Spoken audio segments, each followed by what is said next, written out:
1967 بدأت محادثات بين الجزائر ومدريد، هدفها أن يكون تعاون بين الجزائر وإسبانيا لاستغلال منجم حديدي اكتشف في غارة جبيلت.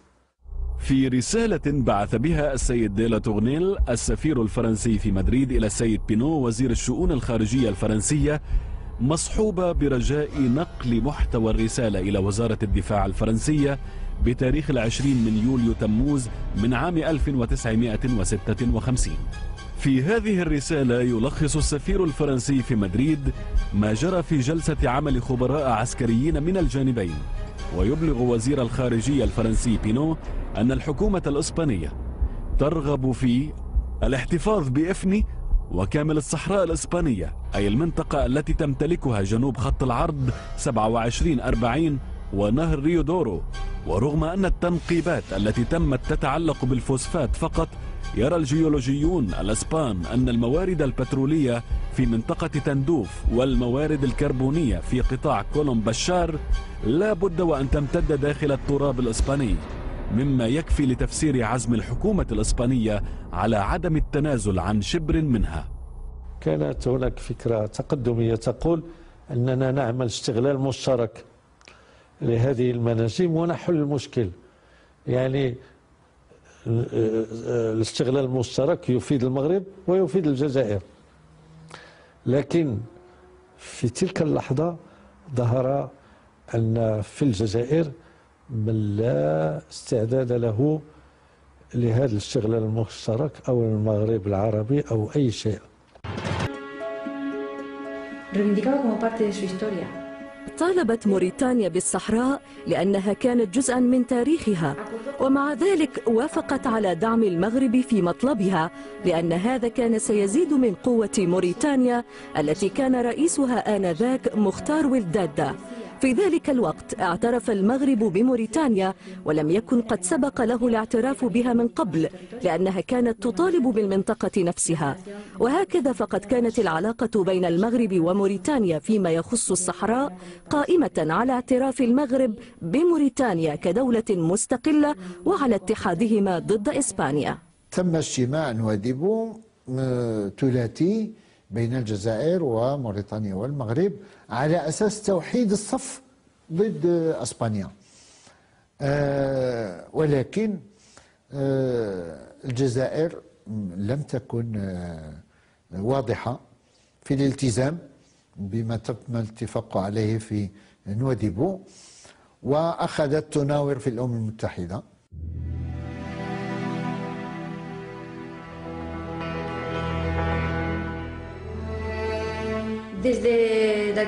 بعد الاستقلال بفترة من الزمن، طالب الملك محمد الخامس وابنه الأمير مولاي الحسن بالأصل المغربي لمنطقة الصحراء، كما ادعيا أن موريتانيا تنتمي إلى المغرب الكبير.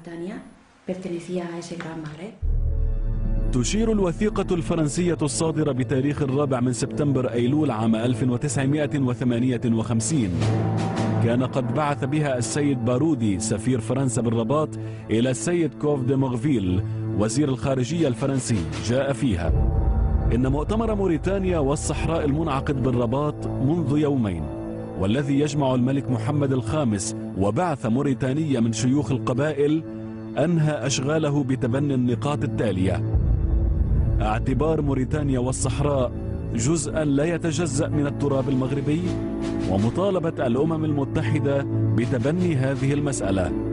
إن المؤتمرين يعترضون على مبدأ الاستفتاء الذي طرحته فرنسا ويشككون في نزاهته. يعتبرون ثروات الصحراء وموريتانيا ملكا للسكان المحليين، ويعترضون على الشركات الأجنبية بالمنطقة. بدأت محادثات سرية مع الحكومة الإسبانية، كما أن المغرب قدم مطالبه أثناء كل المؤتمرات واللقاءات العالمية التي حضرها، وجرى تقديم طلب انسحاب الاحتلال من المنطقة التابعة للمغرب إلى الأمم المتحدة. وقد أزعج هذا التصرف الإسبان كثيرا، إذ إنه لطالما اعتبرت الحكومة الإسبانية والجيش الإسباني تحديدا هذه المنطقة خاضعة لسيادتهم.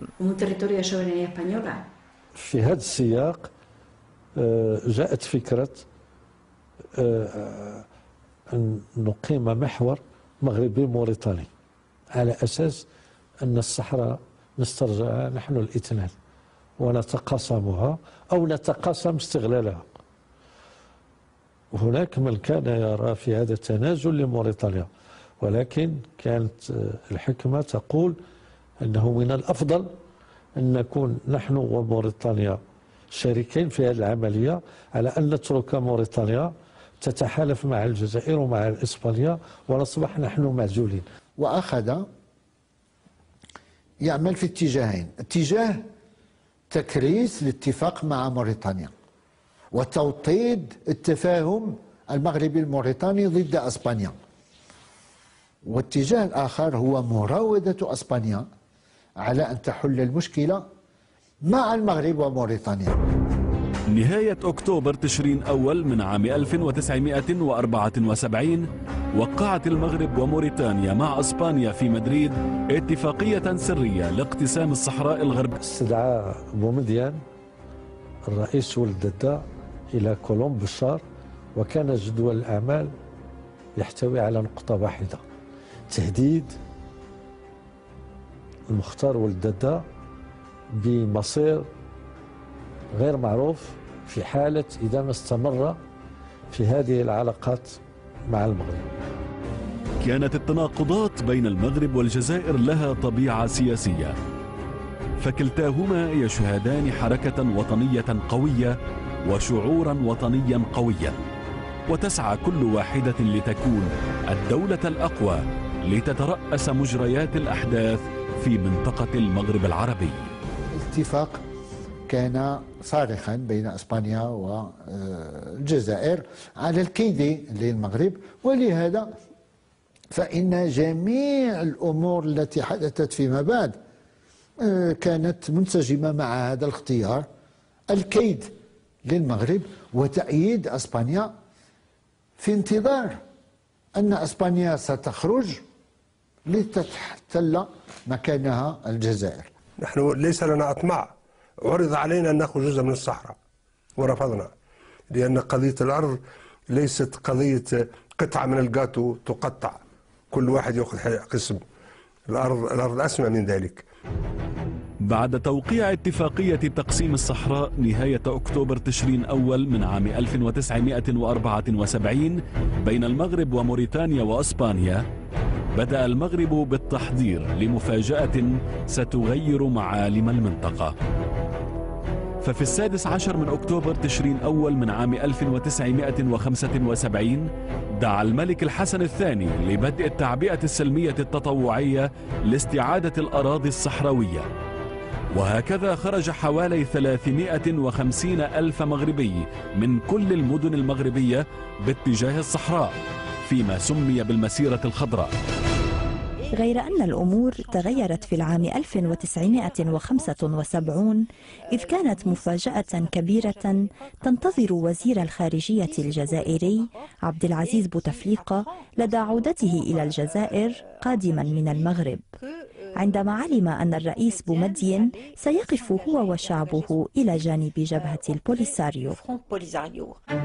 تشير وثيقة من الأرشيف الفرنسي بتاريخ 5 من يوليو تموز عام 1975 إلى بيان حول زيارة وزير الخارجية الجزائري السيد عبد العزيز بوتفليقة إلى المغرب، حيث تمت محاولة التقرب بين البلدين بعد فترات قطيعة. يشير البيان في فقرته الرابعة إلى فشل المحاولات الجزائرية التي سعت إلى زعزعة الوحدة الوطنية المغربية، وقد ظهرت هذه المحاولات من خلال موقف الجزائر من الاتفاق الموريتاني المغربي وقضية الصحراء، الذي عبرت عنه الجزائر في محافل دولية كمحكمة العدل الدولية في لاهاي ومؤتمر منظمة الدول الإسلامية المنعقد بجدة ومنظمة الوحدة الإفريقية المجتمعة بكمبالا.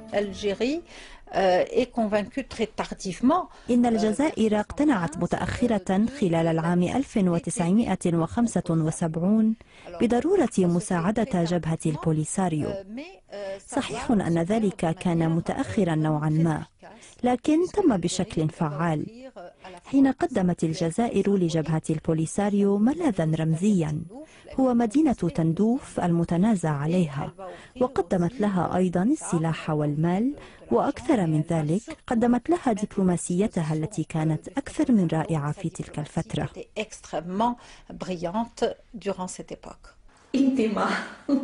كانت العلاقة بينهما علاقة حميمية، كانوا يشكلون وحدة.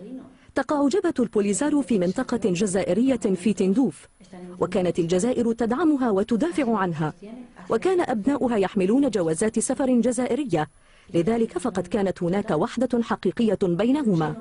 ليس بمقدور جبهة البوليساريو القيام أو القبول بأي شيء من دون الجزائر، كان ينقصها الاستقلال السياسي بالرغم من ادعاء قادتها الاستقلالية.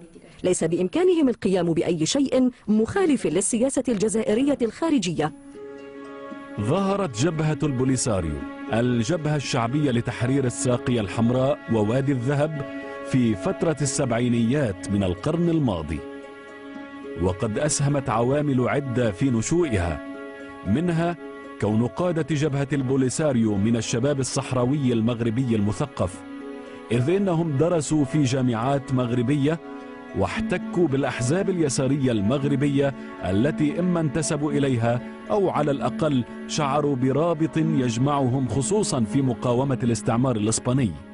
جبهة البوليساريو في البدء وفي حقيقة الأمر كانت تركز بالأساس على تحرير الصحراء الغربية من المحتل الإسباني، وحظيت من ذلك المغور بدعم المعتبر حتى من موريتانيا ومن الجزائر.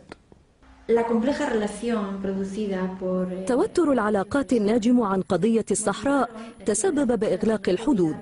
دعنا لا ننسى أن الجيش الجزائري دخل مقاطعة الصحراء الإسبانية القديمة ليدعم جبهة البوليساريو في معاركها الأولى، وقد كان في هذا اعتداء على الجيش المغربي، كما أن دعم الجزائر غير المشروط لجبهة البوليساريو أيضا تسبب بالعداء وإغلاق الحدود. قلنا هؤلاء الناس قاوموا الاستعمار الإسباني وطردوا الاستعمار الإسباني وحققوا استقلالهم، يعطى لهم حرية الاستفتاء، إذا قبلوا ينضموا المغرب أهلا وسهلا، قبلوا أن يستقلوا. دخلت موريتانيا في حرب ضد جبهة البوليساريو استمرت حتى الانقلاب الذي حدث عام 1979 والذي كانت قضية الصحراء سببا رئيسا به. إبان تلك الفترة تم اتفاق بين نواكشوط والرباط على اقتسام الصحراء الغربية، حيث استولى المغرب على وادي الذهب، فيما أعطى المنطقة الغربية لموريتانيا.